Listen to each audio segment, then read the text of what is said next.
was about to begin. Chapter 1.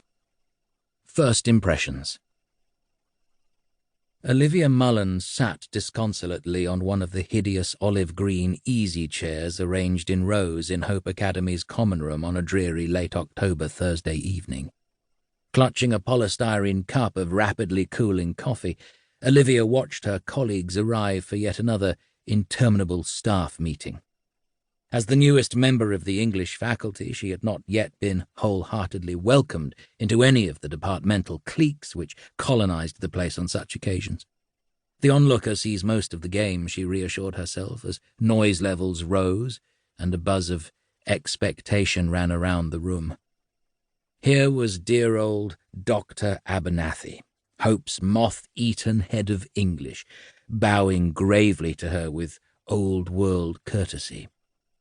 Close on his heels came ginger-haired, cadaverous Mike Sinnott, the second in department, whose whippet-like intensity offered an amusing contrast to his boss's absent-mindedness.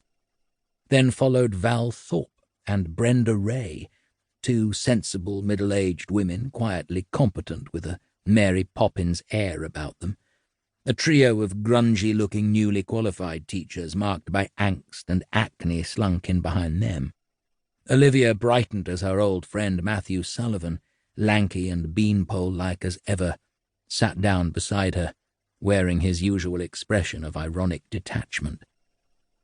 "What will the dear leader have in store for us tonight, I wonder?"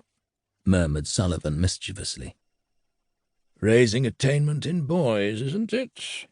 Harry Mountfield, the rumpled head of religious studies who had squeezed in next to them, mimed, cutting his throat. "Bit of an oxymoron, that," drawled Sullivan irreverently, eliciting reproachful frowns from Val and Brenda. Olivia smothered a grin, watching with amusement as Harry proceeded to make himself comfortable. With hayseed hair sticking up in all directions and footballer's thighs akimbo in uninhibited man-spreader mode, he was the perfect foil to Sullivan's saturnine elegance. The two men were good friends, generating an air of complicity for which the only word was cahoots.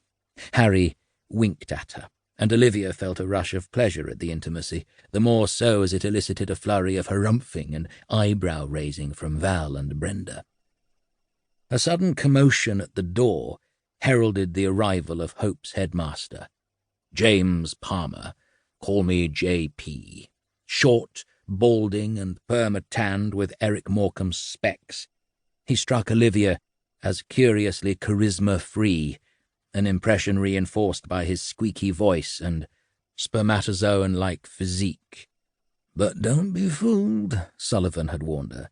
"The man could give Machiavelli a run for his money. He'd stab you in the back as soon as look at you." Bobbing obsequiously in J.P.'s wake came the human resources manager and headmaster's P.A., Tracy Roach, or Cockroach, as she was more commonly known, and Audrey Burke, to rhyme with Burke.